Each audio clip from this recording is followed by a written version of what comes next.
वाराणसी के बहुचर्चित काशी विश्वनाथ मंदिर और ज्ञानवापी मस्जिद केस के मामले में मस्जिद पक्ष बजाय कोर्ट में डटकर खड़े रहने के एक बार फिर अगली तारीख के लिए प्रार्थना पत्र दे दिया था, जिस पर कोर्ट ने 5 अगस्त यानी आज की तारीख नियत की है। दरअसल वाराणसी के सिविल जज senior division fast track court की ओर से ज्ञानवापी परिसर के पुरातात्विक सर्वेक्षण का आदेश दिया गया था, जिसके खिलाफ जिला जज की अदालत में अंजुमन इंतजामिया मस्जिद कमेटी और यूपी सेंट्रल बोर्ड ऑफ वक्फ ने आदेश के खिलाफ रिवीजन दाखिल किया था, जिसके जवाब में 63 पन्नों के आपत्ति वाले शपथ पत्र को मंदिर पक्ष की ओर से कोर्ट में दाखिल किया गया था, जिसका जवाब कल मस्जिद पक्ष को देना था, लेकिन बजाय जवाब के उन्होंने और समय मांगा, जिस पर कोर्ट ने 5 अगस्त की अगली तारीख तय कर दी थी। देखिए, ज्ञानवापी परिसर स्वयंभू विश्वेश्वर ज्योतिर्लिंग मंदिर की संपत्ति है। इसके संबंध में मामला विवादित है और कोर्ट में 1991 से केस लंबित है। जो पूर्व में निर्णय हो चुके हैं इस परिसर के संबंध में, मुकदमा नंबर 62 सन 1936 Deen Mohammad and others versus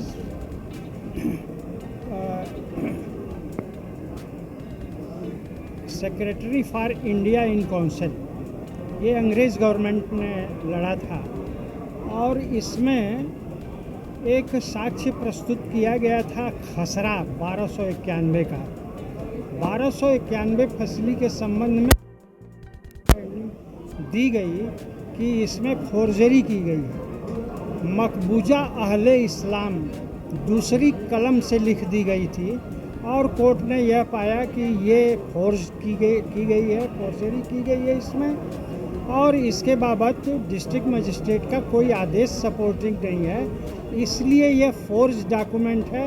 यह प्रिजम्पटिव एविडेंस ऑफ टाइटल नहीं मान्य होगा और उस निर्णय के विरुद्ध 1942 में इलाहाबाद हाई कोर्ट में वह केस गया था और माननीय इलाहाबाद हाई कोर्ट ने भी यही माना कि ये फोर्ज डॉक्यूमेंट है और प्रिजम्पटिव एविडेंस ऑफ टाइटल इससे नहीं मान्य होगा। लेकिन पता नहीं कौन सी परिस्थिति ऐसी आ गई जिसके कारण कि जो वो सिक्योरिटी के लिए कंट्रोल रूम के लिए ज़मीन 1993 में हिंदू पक्ष के द्वारा दिया गया था शासन को अपनी सहमति से कि आप इसको हम दे देते हैं, आप सबकी सुरक्षा होगी इसको बनाने से और आप सुरक्षा के लिए यहाँ पुलिस कंट्रोल रूम बना लीजिए।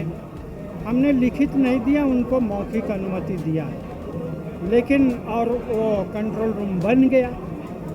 हमारी अनुमति से वो वहाँ स्थित थी, लेकिन गवर्नमेंट ने हिंदुओं के विरुद्ध आचरण करते हुए जो भी ऑफिसर यहाँ हैं वो हिंदुओं के विरुद्ध आचरण करते हुए इन्होंने यूपी सुन्नी सेंट्रल वक्फ बोर्ड और अंजुमन इंतजामिया मसाजिद से मिल करके और इसे वक्फ संपत्ति मानते हुए वह ज़मीन 1700 स्क्वायर फीट की जो पुलिस कंट्रोल रूम का था उसको स्वयं लेकर के मंदिर ट्रस्ट अपने पक्ष में लेकर के और उसके बदले करोड़ों की ज़मीन खरीद करके फिर यूपी सुन्नी सेंट्रल वक्फ बोर्ड के मैनेजमेंट कमेटी ये अंजुमन इंतजामिया मसाजिद को प्रॉपर्टी दे दिया है। जबकि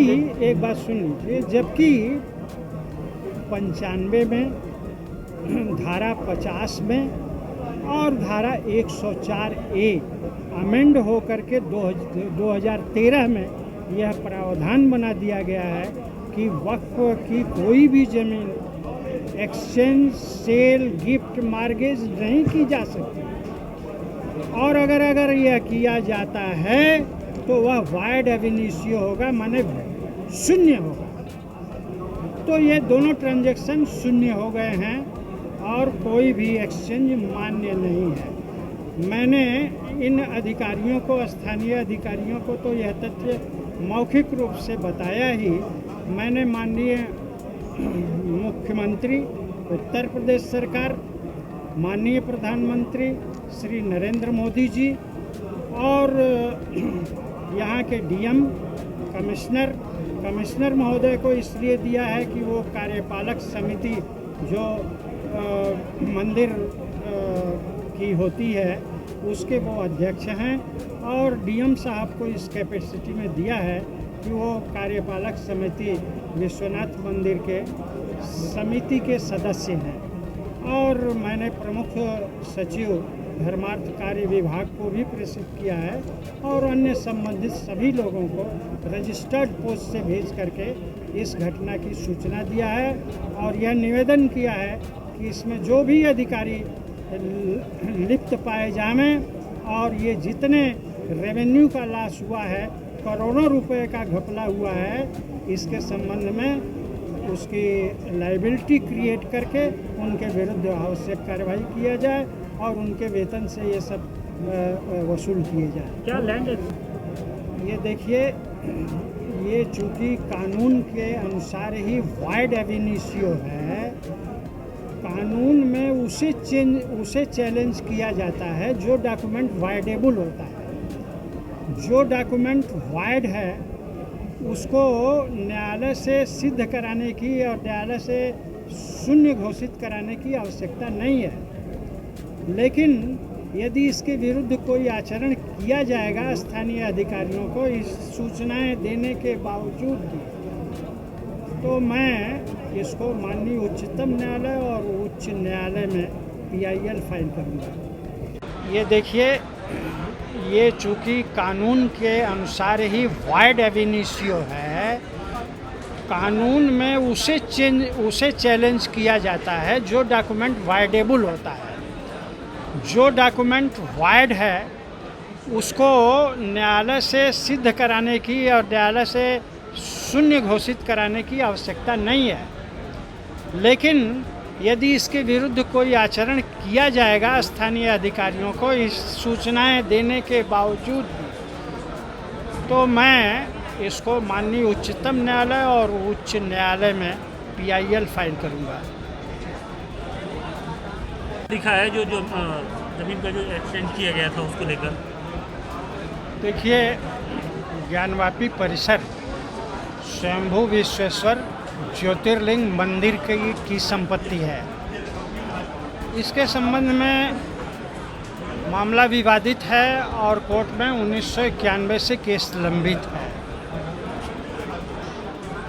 जो पूर्व में निर्णय हो चुके हैं इस परिसर के संबंध में, मुकदमा number 62/1936 Deen Mohammad and others versus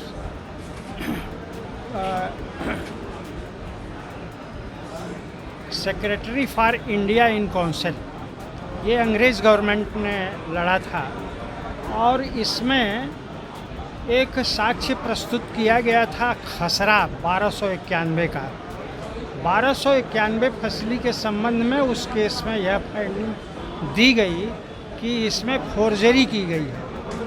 मकबूजा अहले इस्लाम दूसरी कलम से लिख दी गई थी और कोर्ट ने यह पाया कि ये फोर्ज की गई है, फोर्जरी की गई है इसमें, और इसके बाबत डिस्ट्रिक्ट मजिस्ट्रेट का कोई आदेश सपोर्टिंग नहीं है, इसलिए यह फोर्ज डॉक्यूमेंट है।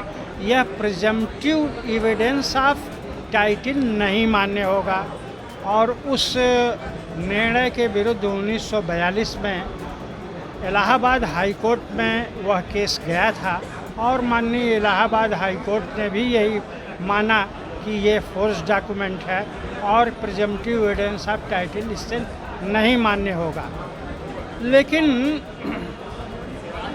पता नहीं कौन सी परिस्थिति ऐसी आ गई जिसके कारण कि जो वो सिक्योरिटी के लिए कंट्रोल रूम के लिए ज़मीन 1993 में हिंदू पक्ष के द्वारा दिया गया था शासन को अपनी सहमति से कि आप इसको हम दे देते हैं, आप सबकी सुरक्षा होगी इसको बनाने से, और आप सुरक्षा के लिए यहाँ पुलिस कंट्रोल रूम बना लीजिए।